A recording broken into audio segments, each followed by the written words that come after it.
안녕하세요. 사연 즐겨 듣고 있는 올해 30대 중반 되는 남자입니다. 군대를 전역하고 얼마 되지 않아서 곧바로 아르바이트를 시작한 올해 전 어느 날이었습니다.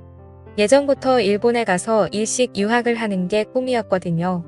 경력 없이 일식집에 갔다가 설거지만 하다가 나온다는 말을 들어서 일식집은 아니지만 생선 손질하는 방법 정도는 미리 배울 수 있겠다는 생각에 집 근처 횟집에서 일을 하게 되었습니다.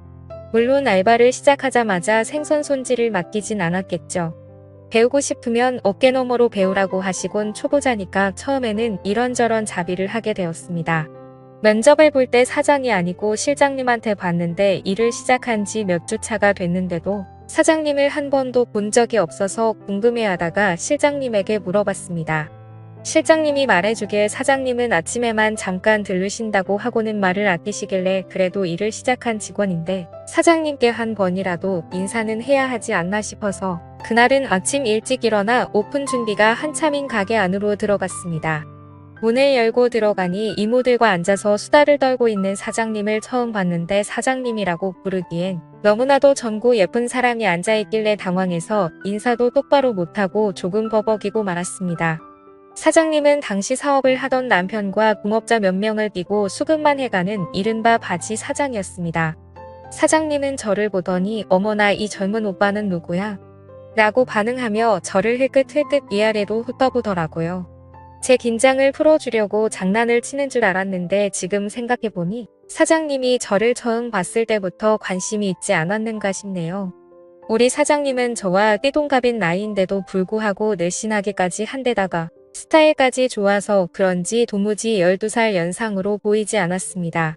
동네 지역 유지라고 불리우는 남편의 재력으로 관리란 관리는 다 받고 본인도 자기가 예쁜 걸 알아서 그런지 그 젊어 보이는 미모와 탄탄한 몸매를 유지하기 위해 부단히 노력하는 것 같았어요. 사장님은 또래에 비해서 세련된 스타일과 미모보다도 엄청 부드러워 보이는 햇빛에 그을린 듯한 까무잡잡한 피부가 매력적이었습니다. 자연스럽게 타서 원래 까무잡잡하신가 보다 했는데 유난히 하얀 손등에 골프를 자주 치러 나가서 그런 걸 짐작할 수 있겠더라고요.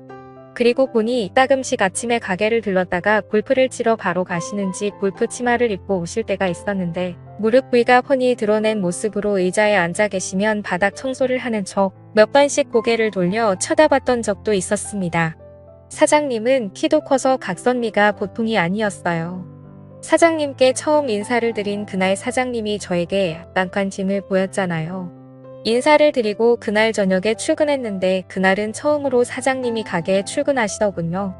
왠지 모르게 그때부터 매일매일은 아니지만 이따금씩 저녁까지 있다가 가셨어요. 오시면 딱히 하는 건 없고 괜히 방해만 되기도 했습니다.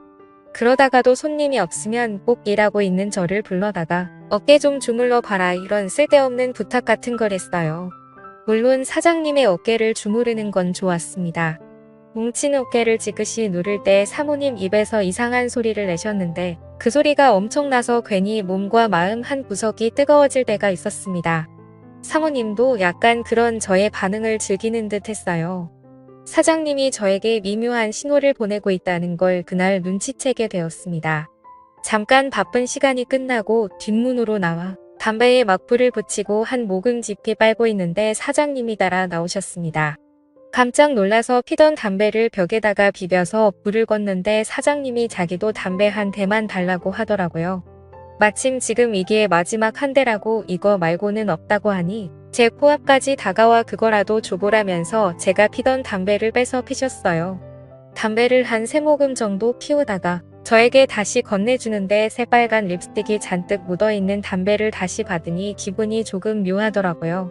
넘겨준 걸 다시 태우고 있는데 사장님이 저에게 립스틱 맛이 어때? 라고 직구로 농담을 했습니다. 순간 당황해서 연기를 목으로 넘기지 못해 콜록대고 있는데 사장님이 소리내며 웃으며 그래도 가게에 젊은 남자가 오니까 참 좋다 이렇게 말하고는 휙 들어갔습니다. 사장님의 맛이라니 괜히 그날은 부끄러운 마음에 잠도 제대로 이루지 못했어요. 침대에 누워 사장님이 한 말을 곰곰이 생각해 보니 홀에 서빙하시는 이모들도 주방 이모들도 실장들까지도 전부 나이가 한참 많으신 분들인데다가 실장님들이 전에 하는 말을 언뜻 들었는데 요식업에 대해서 뭣도 모르는 바지 사장 주제라며 사장이 없는 자리에서 비아냥대던 게 생각이 나더라고요. 실장들 곤주 부리는 거에 지쳐서 아르바이트생인 저를 보고 참 좋다고 하는 말이 한편으로는 약간 안쓰러웠습니다. 그렇다고 사장의 미모 때문에 저에게 일을 가르쳐줄 실장님들을 무시할 수는 없었죠. 또 그렇다고 명색이 사장인데 그들과 한통속이라는 생각이 들게 하지 말아야겠다는 생각에 박쥐처럼 양쪽을 오가며 처신하다 보니 조금 서로들 분위기가 좋아지는 듯이더라고요. 제 덕분인지 화기애애지는 분위기에 사장님도 마감 때까지 같이 고생하고 하다 보니 일이 끝나면 가게 문 닫아놓고 회식을 자주 했습니다. 그날도 가게 문 닫아놓고 다 같이 한잔을 하고 있었는데 분위기가 정말 좋았습니다.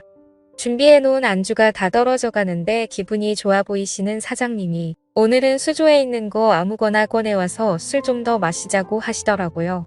고참 실장님이 사장님에게 냉장고에 단골용으로 숙성해 놓은 게 있는데 그걸 먹자고 내일 되면 너무 물러져서 회덮밥으로도 못 쓴다고 하는데 거기다 대고 사장님이 남자도 회도 생으로 먹는 게 제맛이지? 이러면서 땡깡을 부리시더라고요. 생각지도 못한 여사장님 애교의 실장님들도 저도 서로 묘하게 눈치만 보면서 있었습니다. 아무거나 잡으라지만 결국 양식 광어 2마리 잡아다가 가게 안에서 1차를 끝냈습니다. 사장님은 기분이 그렇게나 좋은지 가게 오픈한 이래로 이렇게 재밌는 적은 없었다며 2차로 노래방에 가자고 박박 우기셔서 그렇게 2차를 가게 되었습니다.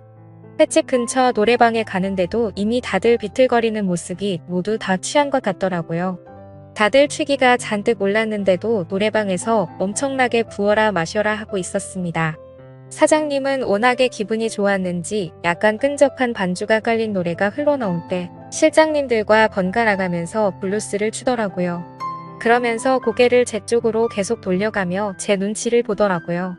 사장님은 이내 이모님들을 불러일으키더니 이모님들을 실장님한테 붙여주고는 제 쪽으로 쪼르르 다가와 저랑도 블루스를 추기 시작했습니다. 예쁜 사장님을 뒤로 하고 이모님들과 그러고 있는 실장님들의 따가운 눈초리가 뒤통수에서부터 느껴지는데도 저와 밀착한 사장님의 모습에 전혀 부담스럽지 않고 오히려 행복했습니다. 이런 날도 있구나 싶더라고요. 사장님이 키도 저와 비슷한 편이라 바싹 끌어안은 채 서로의 어깨에 고개를 기대고 있는데 사장님의 귀 뒤쪽으로 향수와 샴푸 향기가 섞여 은은한 향이 났습니다. 그 향기를 간직하려고 숨을 들여 마시다가 실수로 사장님의 목덜미로 뜨거운 숨을 내뱉고 말았습니다. 그걸 목으로 전부 느끼셨는지 사장님이 당황해 하셔서 깜짝 놀라고 말았습니다. 그러더니 사장님은 껴안고 있던 저를 손바닥으로 탁 치며 무언가 바라는 눈빛을 보내곤 아무 말도 하지 않으셨어요. 브루스 타임이 끝나고 제일 상석에 있는 자리로 돌아간 사장님이 벼랑간 벌러덩 소파 위로 누워버리시더라고요. 술에 만취했는지 이모들이 흔들어 깨워도 일어나질 않으셨습니다. 치마가 말려 올라가 어떻게 해야 되냐고 이모님들이 당황하고 계셨어요. 계산하는 사장님이 만취한 상황인지라 자연스럽게 회식 자리는 끝나는 분위기가 되었고 실장님들과 이모님들도 벌써 시간이 이렇게 늦었다며 다들 집으로 돌아가려는 모습이었습니다. 그 와중에도 실장님들 2분이서 사장님을 서로 자기가 데려다 주겠다고 또다투고 있었습니다. 제가 볼 땐 데려다 준다기보단 데려가는 느낌이 더 강했었죠. 무슨 마음이었는지 저도 사장님을 데려다 주고 싶다고 실장님들에게 도전장을 내밀었습니다. 굉장히 언짢아하며 짜증내는 실장님들의 모습을 지켜보고 있던 이모님 한 분이 두 사람을 뜯어말리며 어서 저에게 대리기사를 불러 사장님 좀 집에 모셔다 달라며 부탁을 하더라고요. 아무튼 사장님을 데리고 차에 타는데 밖에서 발을 동동 구르던 실장님들의 모습이 참 깨소금 맛이었습니다. 이어서 대리기사님이 오시고 사장님과 저는 뒷좌석에 앉았습니다. 술이 많이 취했는지 차에 타자마자 제 무릎을 베고 누우셔서는 집에 도착해서 기사님이 떠날 때까지 사장님은 꼼짝도 하지 않았습니다. 아무리 흔들어 깨워도 일어나질 않는 사장님 모습에 난감해하고 있는데 가방 안에 사장님 핸드폰이 눈에 들어왔습니다. 살짝 머리를 들어 가방을 베고 있게 만들고 차 밖으로 나와 남편분에게 전화를 걸었는데 받지를 않더라고요. 문자라도 하나 남겨두고 안에서 문을 잠그고 집으로 가려고 했는데 문자함에는 남편하고 주고받는 대화가 한 개도 없었습니다. 사장님의 전화번호부에는 남편 말고는 다른 사람의 전화번호는 저장도 되어 있지 않았습니다. 사람이 외로워하는 이유를 알겠더라고요. 사장님은 돈은 많지만 그 돈으로 외로움을 해결하기 힘든 그런 사람이었던 것 같습니다. 훔쳐보려던 것은 아닌데 사장님에 대한 많은 걸 알게 되니 이대로 돌아가면 안 될 것 같아 차 안으로 다시 들어가 받쳐 놓은 가방을 빼고 다시 사장님에게 무릎베개를 해주었습니다. 무릎베개를 해주려 사장님의 뒤통수를 받쳐 목을 살짝 들어 올렸는데 사장님이 술버릇인지 꼼지락대면서 제게 몸을 기대더라고요. 얼마 안 있어서 술이 조금 깨셨는지 사장님이 화들짝 놀라 자리에서 일어나시더라고요. 여태 자기가 이러고 있었냐고 물어보는데 맞다고 하니 저에게 약간 감동한 듯해 보였습니다. 이제 사장님도 일어났으니 집에 가려고 하는데 멀쩡해 보이던 사장님은 집까지 데려다 달라며 막무가내셨습니다. 어떻게 집까지 들어가냐고 되물었더니 어차피 집에 아무도 없다고 하셨습니다. 문이 열리자마자 사장님은 저를 뒤에서 껴안으셨고 저희는 그렇게 사랑을 확인하게 되었던 거죠. 그날 이후 사장님과는 연인처럼 지내게 되었고 시간이 지날수록 유부녀란 사실에 점점 겁이 나서 저는 결국 가게를 그만두게 되었습니다. 그만두고 나서는 사장님에게 전화도 몇 번이나 왔지만 유부녀라는 사실에 괜히 더 얽혔다가 좋은 꼴 못 볼 것 같아서 근처에는 얼씬도 하지 않았지만요. 외로운 사람에게 지나친 관심은 독이 될 수 있다는 생각에 멈추게 되었는데 이렇게 오랜 시간이 지난 후 제가 외롭게 되니 그때의 사장님의 마음을 좀 더 헤아릴 수 있게 된 것 같습니다. 지루한 이야기 끝까지 들어주셔서 감사합니다.